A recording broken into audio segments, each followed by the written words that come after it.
इकडं निवडणुकींची धामधूम चालू होती. सगळे पुढारी निवडणूक लढवत होते. त्या काळामध्ये महाराष्ट्रामध्ये 350 शेतकऱ्यांनी आत्महत्या केल्या. हे कुणाच्या गावीच नव्हतं.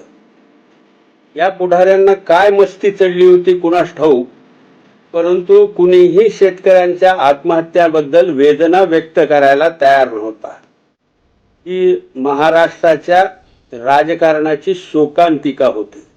शेतकरी मरणाच्या दाढेत असताना स्वतःला शेतकऱ्यांचे कैवारी म्हणवून घेणारे राजकीय नेते मात्र स्वतःची खुर्ची वाचवण्यात मग्न होते. राज्यकर्ते आणि प्रशासनाच्या नाकारतेपणामुळे महाराष्ट्रातील शेतकरी आत्महत्यांचे सत्र थांबलेले नाही. राज्यातील सर्वाधिक शेतकरी आत्महत्यांची नोंद मराठवाड्यात झाली आहे. महाराष्ट्रामध्ये शेतकऱ्याच्या आत्महत्येच्या संदर्भामध्ये जर विचार करायचा ठरलं तर सर्वाधिक आत्महत्या करणारा जिल्हा म्हणून बीड जिल्ह्याची ओळख आहे. मराठवाड्यामध्ये 1 वर्षामध्ये सरासरी 1000 शेतकऱ्यांनी आत्महत्या केलेल्या आहेत, तर बीड जिल्ह्यामध्ये गेली 11 महिन्यामध्ये 160 शेतकऱ्यांनी आत्महत्या करून आपलं स्वतःचं जीवन संपवलेलं आहे. कुणाला किती लीड मिळालं? विधानसभेतील जादुई आकडा कोणता आहे? सत्तेच्या गणितांची ही आकडेमोड करून थोडा वेळ शिल्लक असेल तर आता महाराष्ट्रातील शेतकऱ्यांच्या आत्महत्येचे हे आकडे मोजा. 1 जानेवारी ते 31 ऑक्टोबर दरम्यान मराठवाड्यातील जिल्ह्यांमध्ये झालेल्या आत्महत्येच्या आकड्यांवर एक नजर टाकूयात. छत्रपती संभाजीनगर येथे 124, जालनामध्ये 70, परभणीमध्ये 58 तर हिंगोलीमध्ये 27 शेतकऱ्यांनी आत्महत्या केली. नांदेडमध्ये 135, बीडमध्ये 151, लातूरमध्ये 62, धाराशिवमध्ये 130 अशा एकूण 757 शेतकऱ्यांनी आत्महत्या केली. शेतकऱ्यांच्या आर्थिक मागासलेपणामागे नैसर्गिक आपत्ती हे कारण आहेच, परंतु याला सर्वात जास्त जबाबदार आहे सरकारचे कृषी धोरण. शेतकऱ्यांच्या दयनीय स्थितीची प्रमुख कारणे काय आहेत हे देखील जाणून घेऊयात. आम्ही या संबंधात अभ्यास केला तर आमच्या असं लक्षात आलं की 3 असे कायदे आहेत की ज्या कायद्यामुळं शेतकरी गुलाम झालेला आहे. त्याची परिस्थिती बिकट झालेली आहे. पहिलं आहे सिलिंगचा कायदा, ज्या कायद्यामुळे जमिनीचं विघटन होत गेलं. आज 85% शेतकरी हे अत्यल्प भूधारक आहेत. 2 एकरच्या खाली होल्डिंग आलेलं आहे. ही अशी परिस्थिती निर्माण करणारा जो कायदा आहे सिलिंगचा, आज त्याचं औचित्य नाही राहिलेलं तरीही तुम्ही कायम ठेवलेला आहे. याच्यामुळे शेतकऱ्यांच्या कंपन्या तयार झालेल्या नाही. जगातल्या अनेक देशामध्ये शेतकऱ्यांच्या कंपन्या आहेत, पण कृषी प्रधान असलेल्या आमच्या देशामध्ये मात्र शेतकऱ्यांच्या कंपन्या आम्हाला करता येत नाहीत. त्याचं कारण हे सिलिंगचा कायदा. आवश्यक वस्तू कायदा तोही असाच आहे. त्या कायद्याने सरकारला असा अधिकार दिला आहे की तो बाजारामध्ये हस्तक्षेप करू शकतो. कसा हस्तक्षेप करू शकतो? तो तेल आयात करू शकतं, ते डाळी आयात करू शकतं, ते कांदा आयात करू शकतं. हे सगळी ताकद जी दिलेली आहे ती ताकद आम्ही आवश्यक वस्तू कायद्यातून दिलेली आहे. हा कायदा रद्द झाला पाहिजे. सिलिंग कायदा आणि आवश्यक वस्तू कायदा हे मूळ कारण आहे. सरकार शेतकऱ्यांसाठी वेगवेगळी लोभस आश्वासने देते, हमीभाव घोषित करते, पण या घोषणा हमीभाव प्रत्यक्षात येत नाही. त्या केवळ कागदावरच राहतात.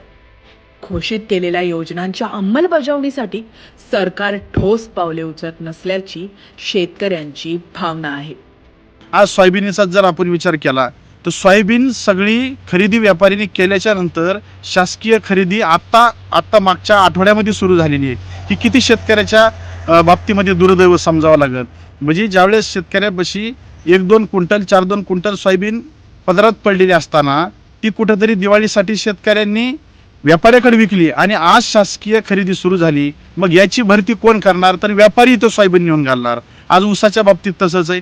पश्चिम महाराष्ट्रामध्ये अधिकचा भाव आहे. आमच्याकडे मराठवाड्यामध्ये बीड जिल्ह्यामध्ये FRP प्रमाणे देखील ऊसाचे पैसे भेटत नाहीत. सोयाबीनचं तसंच, कापसाच्या बाबतीमध्ये तसंच. मग शेतकऱ्याच्या आत्महत्या थांबवण्यासाठी जी शासनानं ठोस पावलाला उचलायला पाहिजे ते उचलले जात नाहीत. याच्यामुळे शेतकऱ्याच्या आत्महत्या थांबायला तयार नाहीत. खरीपाचा पीक विमा आहे तो त्यांना विहित वेळेत मिळाला किंवा खरीपाची जी त्यांना पीक कर्ज आहे ते अतिशय विहित वेळेत बँकेनं दिलं तर त्यांचं ते कामी येईल. दुसरं महत्त्वाचा मुद्दा म्हणजे जो हमीभाव शेतकऱ्याला दिला आहे, सोयाबीनचा असेल, कापसाचा असेल, हा उत्पादन खर्चाच्या दृष्टीनं अतिशय नगण्य आहे. आणि आता 4,892 रुपये सोयाबीनचा भाव मिळतो आहे. साधारण बाजारामध्ये एक 6,900 किंवा 7,000पर्यंत कापसाचा भाव मिळतो आहे. वेचणीला साधारण 12 ते 15 रुपये किलो जात असल्यामुळं शेतकऱ्यांना तो भाव अत्यल्प आहे असं माझं शेतकरी म्हणून मत आहे. मराठवाड्यात शेतमाल प्रक्रिया उद्योगांची कमतरता आहे. मराठवाड्यातील शेतकऱ्यांच्या गरिबीचे तसेच बेरोजगारीचे हे देखील महत्वाचे कारण आहे. मराठवाड्यासारखा जो भाग प्रगत महाराष्ट्रामधला 21% क्षेत्र ज्या मराठवाड्याने व्यापलेला आहे, या मराठवाड्यामध्ये या महाराष्ट्राच्या 16% जनता राहती आहे. परंतु या 16% जनतेपैकी बहुतांश जनता ही काही प्रमाणामध्ये संभाजीनगर हे काही प्रमाणामध्ये औद्योगिकरण झालेलं आहे.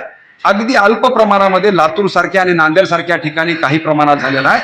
परंतु आजही या मराठवाड्यामध्ये काही प्रमाणात साखर कारखानदारी जर सोडली तर कुठल्याही प्रकारच्या शेतीमालावरती प्रक्रिया करणाऱ्या उद्योगांची कमतरता आणि शेतीवर प्रक्रिया करणारे उद्योग आणखीही सुरू झालेले नाही आहे. लोकसभेला देशात भाजपाला अपेक्षित यश मिळाले नाही. नरेंद्र मोदी सरकार आपल्या अपयशाचा सूड शेतकऱ्यांवर उगवतंय का, असा गंभीर आरोप शेतकरी नेते अमर हबीब यांनी केलाय.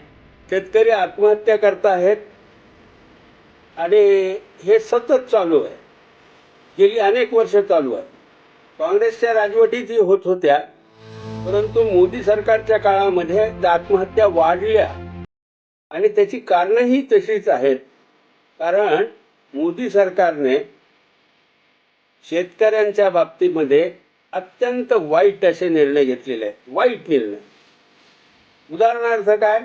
उदाहरणार्थ सोयाबीनची खरेदी जर आधारभूत भावाने जर खरेदी केली असती नोव्हेंबर महिन्यात, ऑक्टोबर महिन्यात, तर अनेक शेतकऱ्यांचं भलं झालं असतं. परंतु ह्यांनी जाणीवपूर्वक खरेदी लांबवली, हमी भाव मिळू नये अशी व्यवस्था केली आणि शेतकरी त्याच्यामध्ये उद्ध्वस्त झाले. कपाशीचंही तसंच आहे. कपाशीची किंमत निम्म्यावर आलेली आहे. हे कळू नये का सरकारला? कशासाठी आयात करायची, कशासाठी तेल आयात करायचं? आणि त्याच्याही पुढे जाऊन आता तर सरकार हे अफगाणिस्तान, पाकिस्तान, अमुकस्तान, तमुकस्तान सगळ्याकडून कांदा आयात करू लागलाय. बदला घेतोय का? लोकसभेच्या निवडणुकीच्या वेळेला नाशिक जिल्ह्यामध्ये कांद्याच्या प्रश्नामुळं बीजेपीचे उमेदवार पडले म्हणून तुम्ही त्यांच्यावर सूड उगवताय का? शेतकऱ्यांच्या प्रमुख समस्या काय आहेत यावर देखील एक नजर टाकूयात ग्राफिक्सच्या माध्यमातून. शेतमालाला हमीभाव मिळत नाही. घोषित केलेला हमीभाव अत्यंत कमी.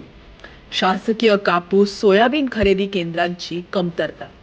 शेतकऱ्यांच्या आर्थिक गरजेच्या वेळी खरेदी केंद्रे बंद असतात. जटिल प्रक्रिया तसंच रोख पैसे मिळत नसल्याने खाजगी व्यापाऱ्यांकडे शेतकऱ्यांचा ओढा. पीक विमा योजनेत अनेक त्रुटी. नैसर्गिक आपत्तीमुळे मिळणारे नुकसान भरपाई तुटपुंजी. मराठवाड्यातील जलसिंचन योजना अपूर्ण. दिवसा वीज नाही तसेच कमी दाबाची वीज उपलब्ध. निवडणूक काळात महाराष्ट्रात सुमारे 350 शेतकऱ्यांनी आपली जीवनयात्रा संपवली. याचा खेद ना कुठल्या राजकीय पक्षाने व्यक्त केला ना या प्रशासनाने. राज्यात महायुतीला बहुमत मिळाले. मुख्यमंत्री पदाची घोषणा देखील करण्यात आली. आता खुर्चीचा लपंडाव संपला असेल तर नव्या सरकारने महाराष्ट्राच्या पोशिंद्याच्या जीवाची काळजी घेऊन योग्य त्या उपाययोजना करण्याची गरज आहे. कारण राष्ट्राचा पोशिंदा वाचला तरच तुम्ही वाचाल. हरिदास तावरे, मॅक्स महाराष्ट्र, बीड.